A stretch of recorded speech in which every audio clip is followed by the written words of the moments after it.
এখন বন্ধুরা এখানে দাদারা কিন্তু পুজো দিচ্ছে মায়ের ফটোর সামনে। এখানে সত্যজিৎ কানন শ্রী শ্রী ভবতারিণী কালী মন্দির ঘাট, এটাই মায়ের ঘাট। ক্যান্সারের মতন রোগ, মানে ডাক্তার বলে দিয়েছে যে মানুষ কি বাঁচবে না, কিন্তু মায়ের কাছেও এসে সেই মানুষটাও বেঁচে গেছে। স্নান করলে যে কামনা করবে যে কারো কোনো রোগ আছে কিংবা কারো কোনো সমস্যা আছে, মার নাম নিয়ে এই ঘাটে যদি স্নান করে ভক্তি করে, তাহলে মা তাকে সম্পূর্ণভাবে সুস্থ করে দেবে। বন্ধুরা এটাই মায়ের গেট, মায়ের মন্দিরের সামনে। হ্যালো বন্ধুরা, welcome to my YouTube channel. আমি অভিজিৎ, দেখছো বৈরাগ্য ব্লগস। তো বন্ধুরা কেমন আছেন? সবাই ভালোই আছেন তো? বন্ধুরা আজ চলে এসেছি নতুন একটা ভিডিও নিয়ে। ভিডিওটি হচ্ছে কলকাতার শ্যামসুন্দরী মা, শ্যামসুন্দরী কালী মা। তা শ্যামসুন্দরী কালী মা কেন বিখ্যাত এই সম্বন্ধে আজকে ভিডিওটির মাধ্যমে তুলে ধরার চেষ্টা করব। তো সঙ্গে থেকো বৈরাগ্য ব্লগস। তো চলো ওখানে যাওয়া যাক। ওখানে আমি কিভাবে যাবো তার আমি তোমাদের শেয়ার করবো কিভাবে যাবো ওখানে। বন্ধুরা আমি এখন আছি বিশ্ব বাংলা গেট, দেখে রাখো বিশ্ব বাংলা গেটে আছি। এখান থেকে এখন আমি বাস ধরবো, বাস ধরে যাব। তো বন্ধুরা এখন আছি আমি ঠিক রুবি বাস স্ট্যান্ড। দেখো রুবি বাস স্ট্যান্ডে এখানে একটা প্লাকার লেখা আছে, আর এদিকেও আছে বাস স্ট্যান্ড, দেখে রাখো। এটা হচ্ছে রুবি বাস স্ট্যান্ড।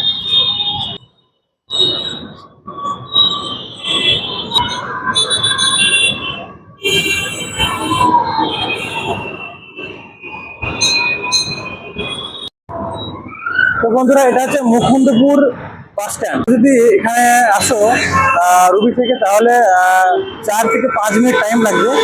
আর এটা হচ্ছে মুকুন্দপুর বাস স্ট্যান্ড। তোমার দেখে রাখবো বাস স্ট্যান্ডটা কেমন, তোমাদের একটু আমি দেখিয়ে দিই।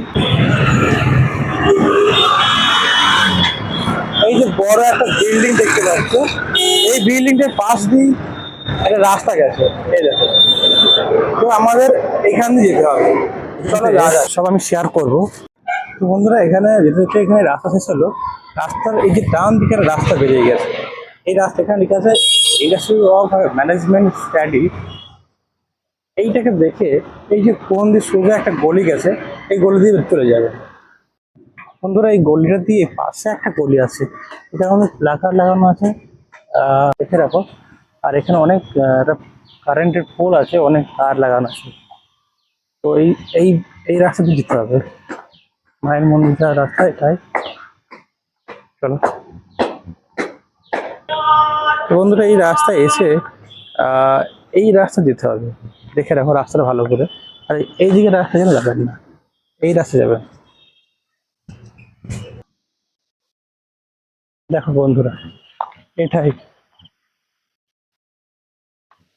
এই যে সামনে বিল্ডিংটা আছে, আর দুটো বিল্ডিং পরপর আছে। আর সাইড দিয়ে বাঁ দিকে যে রাস্তা গেছে ওই রাস্তা দিয়ে। তো বন্ধুরা ফাইনালি আমি মায়ের মন্দির, আর এটাই হচ্ছে মায়ের সেই ঘর, দেখো তোমরা। আর এখানে লেখা আছে জয় মা শ্যামসুন্দরী মন্দির।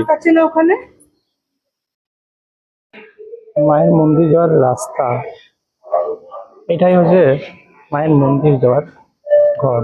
মায়ের ঘর হচ্ছে এটা, দেখে রাখো।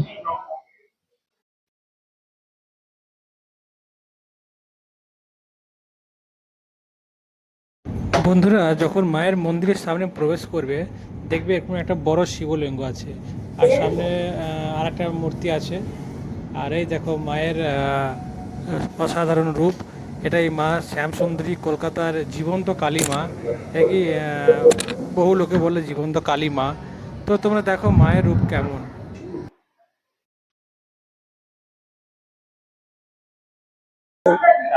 এখানে মা জাগ্রত। মায়ের পুজো কিসে হয় এখানে চাল, কলা, জবার মালা, আর আপনার নীল ফুল, আকন্দ এগুলো লাগে। আর এখানে মা কতদিন হলো এখানে এসছে? প্রায় 4 মাস হয়ে গেল এসছে। এখানে 4 মাস হলো মা এসছে। তা এখানে শোনা হয়েছে নাকি মা জ্যান্ত কালী। হ্যাঁ হ্যাঁ, তো এটা কি সত্যি? এটা এটা আমরা অনুভব করি যে সত্যি, মানে কিছুটা আমাদের বিশ্বাস হয় যে জিনিসটা সত্যি। আচ্ছা আচ্ছা। আর এখানে কি হাজার হাজার ভক্তরা কি এখানে আসেন? হ্যাঁ আছে। আর এখানে কি ফ্রি পয়সায় কি বিনা বহু? হ্যাঁ হ্যাঁ, ভোগ ফ্রিতে ভোগ খাওয়ায়, দুবেলা খাওয়ায়, রাত্রে দুপুরে দুবেলা ভোগ দেয়। আর এটা কি মায়ের মন্দির খোলার টাইম কখন? খোলার টাইম আপনার সকাল 8টা থেকে বেলা 1টা অব্দি খোলা থাকে, তারপরে বন্ধ থাকে 4টে থেকে রাত 8টা অব্দি খোলা থাকে। আচ্ছা, আর মায়ের পুষ্পাঞ্জলি কখন পাওয়া যাবে? পুষ্পাঞ্জলি মানে আরতিটা হয় যখন, আরতি যখন হয়। আরতি সন্ধ্যা 7টার সময় হয়, আচ্ছা, বিরাট সন্ধ্যের সময়। আর সকালবেলা 12টা 12:30টার সময় হয়, 12:30টার সময় মায়ের- 12টা 12:30টা। দাদার নাম? আমার নাম কার্তিক। আচ্ছা, দাদার বাড়ি কি এখানেই? হ্যাঁ হ্যাঁ।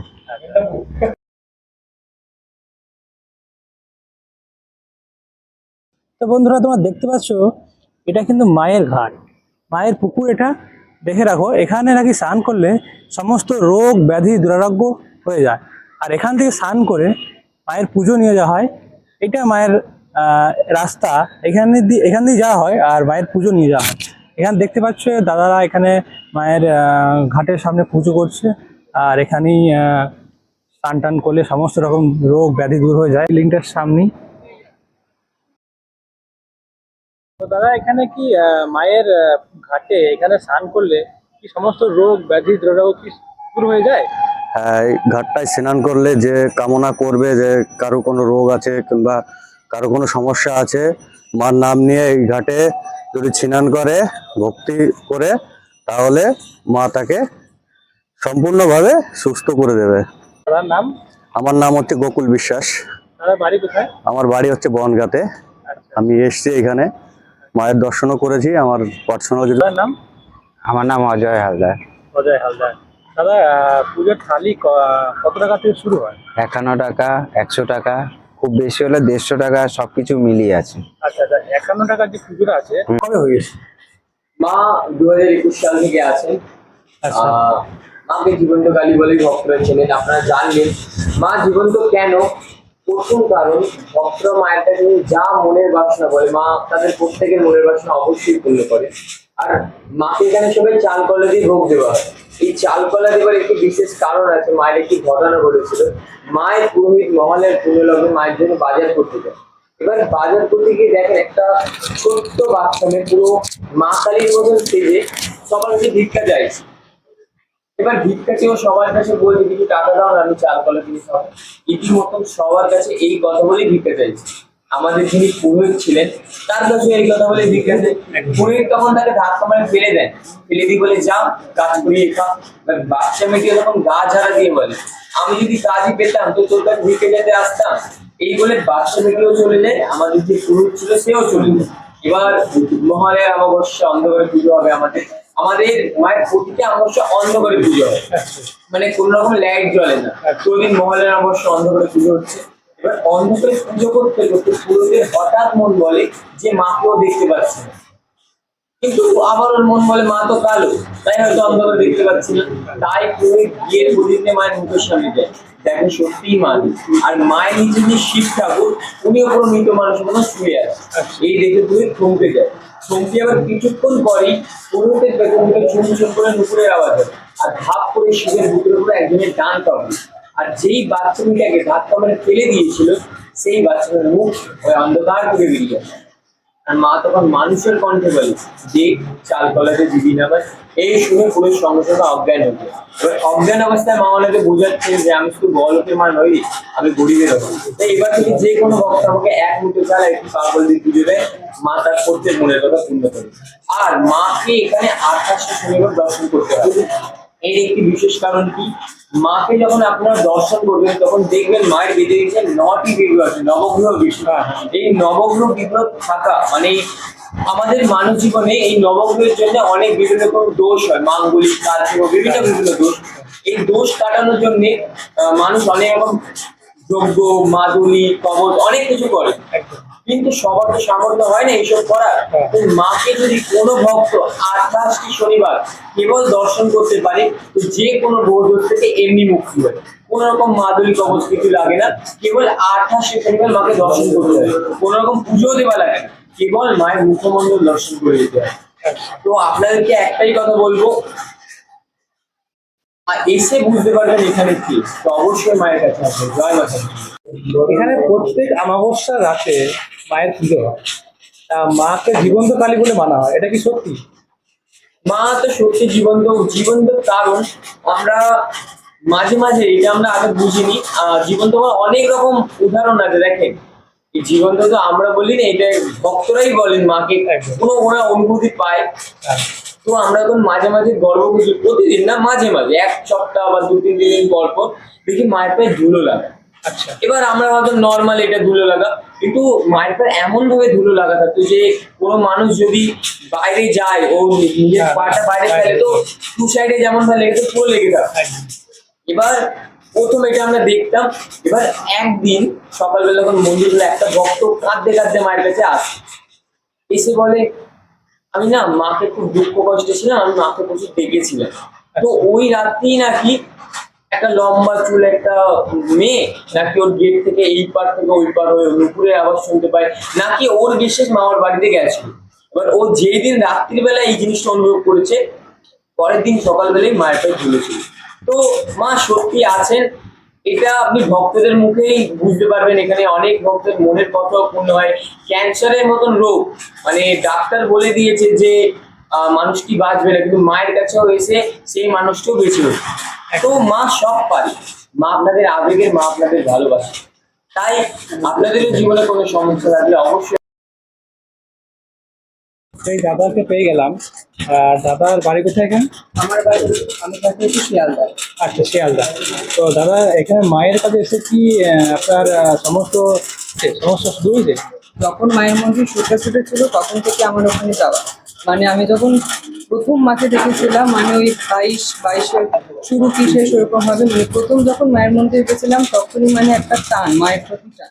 তো তারপর থেকে আমি সুক্যাসিটা মানে প্রত্যেক শনিবার তো যেতামই, আর শনিবার বাদ দিয়েও মানে মানে কি বলবো, মানে মানে ওখানে না গেলে হবেই না মায়ের মন্দিরে। তারপর যাই ওখানে, তারপরে তো মন্দির এখানে চলে আসলো।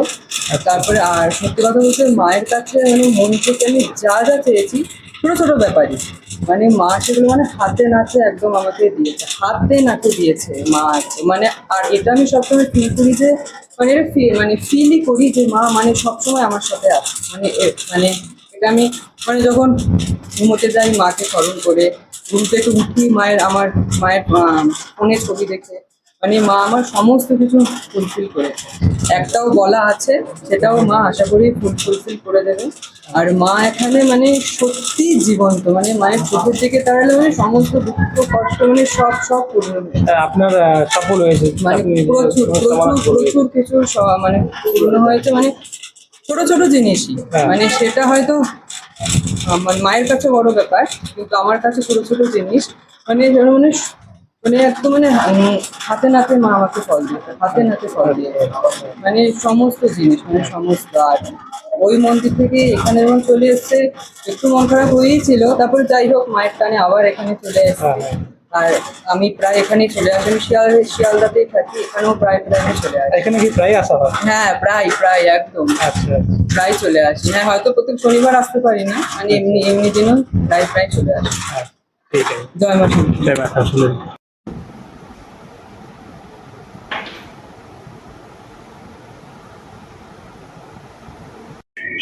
তো বন্ধুরা, ভিডিওটি এখানেই শেষ করছি। যদি ভিডিও দেখে ভালো লাগে তাহলে লাইক, শেয়ার আর সাবস্ক্রাইব করতে ভুলো না। আর অবশ্যই শেয়ার করে দিও। আর আরও কিছু নতুন কিছু ভিডিও, নতুন কিছু তথ্য নেওয়ার জন্য আমি চেষ্টা করব আরও কিছু নতুন ভিডিও দেওয়ার জন্য। আর যদি ভিডিওটি দেখে তোমাদের ভালো লাগে তাহলে অবশ্যই লাইক করো। আর চলো দেখা হচ্ছে নেক্সট ভিডিওতে। টাটা।